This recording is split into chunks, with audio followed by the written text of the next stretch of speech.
Official stand जो है, उस स्टैंड के खिलाफ अगर कोई पार्टी जाती है, अगर कोई व्यक्ति जाता है और सड़क पे इस तरीके से नारेबाजी करता है, क्या आपको लगता है कि आतंकवाद को इस तरीके से खुलेआम समर्थन देना, इसका कांग्रेस समर्थन करेगी? देखिए, सबसे पहली बात यह है कि कांग्रेस पार्टी किसी भी आतंकी संगठन का समर्थन नहीं करती, चाहे वो हमास हो, चाहे हिजबुल्लाह हो, चाहे आईएसआईएस हो, कोई भी संगठन हो। सीधी सी बात है, फलस्तीन के अधिकारों की बात करना, वहां के लोगों के मानवीय अधिकारों की बात करना अलग मुद्दा है, और किसी आतंकी संगठन के साथ खड़े होना अलग मुद्दा है। कांग्रेस पार्टी दुनिया के किसी भी आतंकी संगठन के साथ नहीं है। हम उन संगठनों का विरोध करते हैं और उनका निश्चित तौर पर भर्त्सना भी करते हैं कि दुनिया में कहीं भी कोई आतंकी संगठन नहीं होना चाहिए, क्योंकि ये मानवता के ऊपर धब्बे हैं। दूसरी बात भारतीय मुसलमानों की, तो कांग्रेस पार्टी मान रही है कि ये राजनीतिक चाल का शिकार हो गई है, चाहे वो राजनीतिक चाल भाजपा की है या उन मुस्लिम धर्म गुरुओं की है जो कहीं ना कहीं बीजेपी के बनकर काम कर रहे हैं।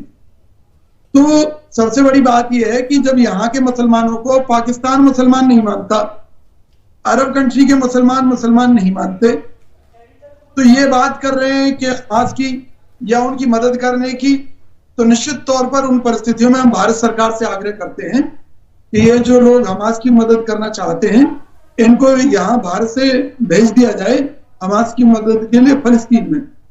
मैंने पहले भी कहा है कि कांग्रेस पार्टी इस बात में बिल्कुल यकीन नहीं रखती कि जातीय आधार पर हम किसी का समर्थन इसलिए कर दें कि भाई वो हमारी जाति का है। मानवीय आधार पर फलस्तीन समर्थन होना चाहिए। और इजराइल से भी हमने कहा था कि मोदी जी को यह कहना चाहिए कि हमास के आतंकवादियों को चाहे वो जो मर्जी करे, जो उन्हें सजा दे, लेकिन जो फलस्तीन के निर्दोष नागरिक हैं, या जो इजराइल ने एक संकल्प लिया है गाजा पट्टी को समाप्त करने का, वो संकल्प गलत है। चंद लोगों की सजा, आप दोनों चीज कह रहे हैं, वो तो भाई हमास का ही अड्डा है ना। अब आतंक का विरोध करेंगे आप, तो आतंक के अड्डों को भी तो आपका विरोध करना पड़ेगा ना आपको।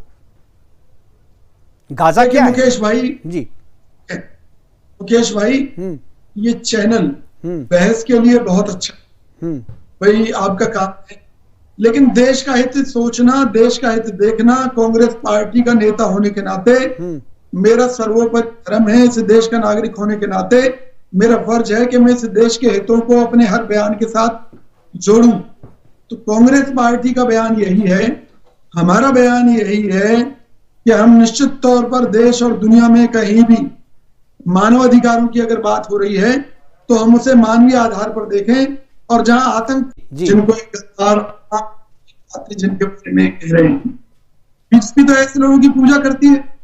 बीजेपी यही चाहती है देश के मुसलमानों से कि मुसलमानों का एक वर्ग हमास जैसे संगठनों के लिए आगे आए, आईएसआईएस जैसे संगठनों के लिए आगे आए, या और आतंकी संगठनों के लिए आगे आए, ताकि बीजेपी को अपनी राजनीतिक दुकान चलाने का मौका मिले।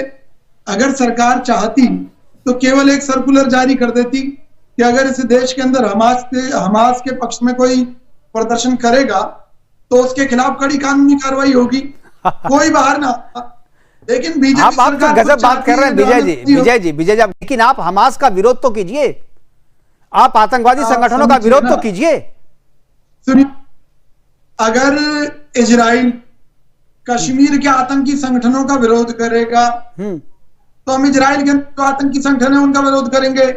अमेरिका जो उसका आका है, अमेरिका तो हमारे तो आप विजय कौशिक जी, आप कह रहे हैं कि देश की नीति जो है, फॉरेन पॉलिसी क्या होगी देश की, ये भारत का विपक्ष तय करेगा, आप वही कह रहे हैं ना? अगर सत्ताधारी दल देश को गड्ढे में ले जा रहा है तो हम उसे बचाने की कोशिश करेंगे। हाँ, जब सत्ता में आएंगे तो कीजिएगा ना। अरे उसी देश चुनी हुई सरकार के खिलाफ आप चुनी हुई सरकार के खिलाफ बोल रहे हैं आप। मोदी सरकार को थूक कर चाटना पड़ा है सही मायने में। तो आज फलस्तीन की बात क्यों कर रही है मोदी सरकार, मुझे बता दीजिए। क्या कब नहीं कर रही? हमास को जन्म दिया इजराइल ने, उसके ऊपर खर्चा किसने किया? इजराइल ने। हमास की इतनी औकात नहीं कि इजराइल के अंदर इस तरीके से घुस जाए। क्या कर रही थी उसकी जो वर्ल्ड की सबसे ज्यादा जबरदस्त एजेंसी मोसाद, कहाँ गई थी? अरे साहब वो उसकी गलती थी भाई, उसी का भुगतान वो भुगत दे रहे हैं ना। मैं चाहता हूँ कि शुक्र है कि भाजपा प्रवक्ता ने आखिर मान लिया कि किस तरह से भारतीय जनता पार्टी की सरकार कांग्रेस के उस स्टैंड के साथ खड़ी हो गई है जो मानवीय आधार पर कांग्रेस पार्टी ने प्रस्ताव पास किया था। आज भारत सरकार, मोदी सरकार उसी स्टैंड पर खड़े होकर फलस्तीन के अधिकारों की बात कर रहे हैं। इसके लिए मैं देशवासियों को बधाई देता हूं कि निश्चित तौर पर हमारा देश मानवीय आधार पर आगे भी बढ़ता रहेगा और पूरी दुनिया के लिए काम करता रहेगा। उसमें चाहे वो इजराइल के निर्दोष नागरिक हों, चाहे फलस्तीन के निर्दोष नागरिक हों, हम सब के अधिकारों की रक्षा की बात करेंगे और विश्व गुरु बनने की तरफ आगे बढ़ेंगे।